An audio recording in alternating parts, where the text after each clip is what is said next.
All right, from beautiful Trinidad, Colorado, right near the on-ramp to I-25. That's I-25 over my shoulder. Finish this in a second. Someone just pulled up to get air. That's where I'm parked. The bulk of the video is going to be me playing at Sandia, which is in Albuquerque, New Mexico. So, for a long time, didn't even know New Mexico had poker. A guy at Bally's in 2021 is from New Mexico, mentioned it, so it's been on my list for a few years. Gonna play there today.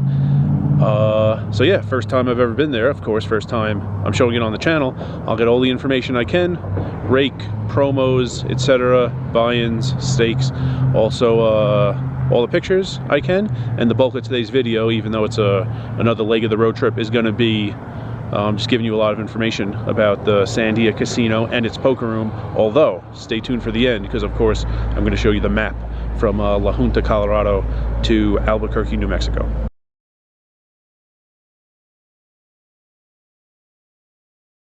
Alright, walking in at Sandia. Nice bridge, outdoor bridge to the casino.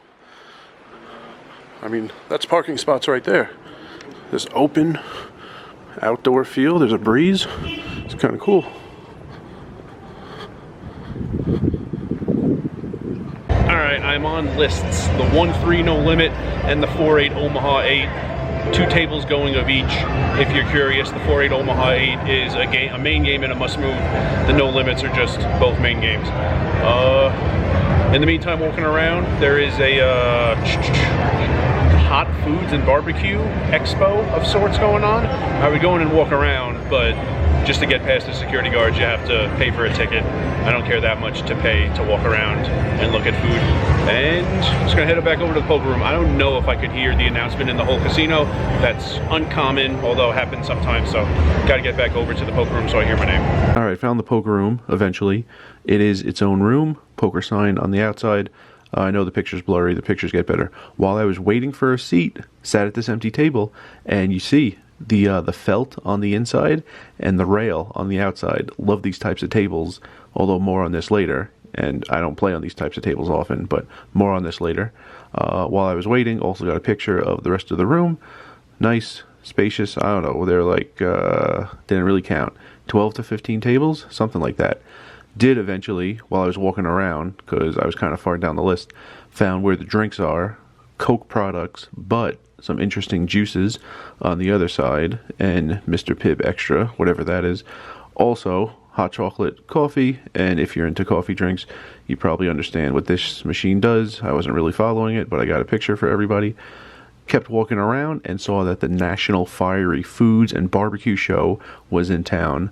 Didn't go in, have no idea what's even back there, couldn't even see any of it from here. Had to get past security, get through the ropes, and turn a corner, and that's where all the stuff was happening. But I did walk past that expo area. Eventually got a seat, started with my chips on the wooden part of the rail, and would they stay there? That's the question. Here's why I ended up moving them eventually. This is actually a pretty big lip from the wooden part to the felt. When I played at Wind Creek in Homewood, Illinois, there wasn't a lip. You could just slide your chips forward, although people in the comments told me sometimes on tables like that there is a big lip, and to just slide your chips, like all your chips are going to come toppling down. So eventually I actually put my chips on the felt. Close-up of the chips for you. These chips were cool. They were a little lighter than most chips. Felt like it was a lot easier for the dealer to drag in bets. So that was cool. And there's the design. When the guy on my left got up, got a shot of the chair, and you can see in the back left, another chair, the wheels. They go up and down, one lever, and they have wheels, comfortable chairs, and did happen to get a picture of this all in. The guy on the other side of the table had ace-2 on a flop of ace-ace-2. The guy to my left just had an ace. Boat versus trips, and that was one of the top 5 biggest pots we saw that night at the table. That pot was about $650. All right, probably just showed you the slideshow if things go according to plan. I'm still going to be in there playing for a while, but took a break. Check this out. Got this awesome hat for getting a card. They told me if I hit a high hand, I'm going to need a card. They said for the bad beat, I won't. For the high hand, I will. So in case that happens, which is much more likely, got a card made. Check out that hat. It says something about a lion, right? Also, deck of cards.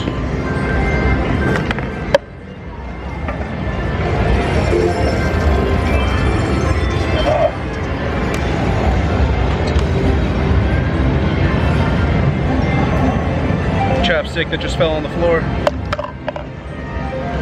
And this cup. Usually, I think I got a deck of cards a long time ago at Red Rock. Usually just get like a $5 free play for the slot machines. I'd rather have this stuff. Check out that bat. All right, I'm done. Best thing that happened today, a guy's down to his last $18. The lights go out. Not every single one, but a lot of them. It got dark. Floor says stop dealing. Even after the lights came on, which took a few minutes, the floor still said don't deal yet. She had to call surveillance. So this guy was all in for his last $18. The hand in progress was on the turn. So there's one card to come. While we're in this like 5-minute pause, he kind of says what he has, flashes his cards. The other guy in the hand does the same thing. He needs a 2-outer going to the river. And the whole time I'm hoping like, wow, this pause is making it like really annoying for this guy. Like he's gonna lose his last $18. Doesn't look like he's rebuying, but like this delay is making him like wait here and like really like live through this for a long time. Eventually, we're allowed to play the hand.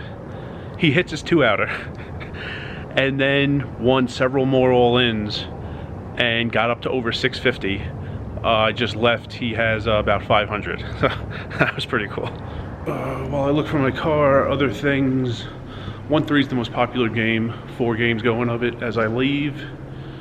2 tables of 3-6 limit. 1-2-5 no limit. 2 tables of 4-8 Omaha 8. I think that's it. There's an interest list for a game tomorrow, Saturday 4 p.m. 510 is supposed to run. Bunch of names on the list, so that's cool. I opened the table, 300 max to start the game, but after a while, I guess an hour, match the stack. 5 plus 2, 5 rake, 2 promo, high hands, and a bad beat. Bad beats at 165,000. That's a lot for anywhere. But yeah, I didn't expect that. It's like 25,000 right now in Council Bluffs.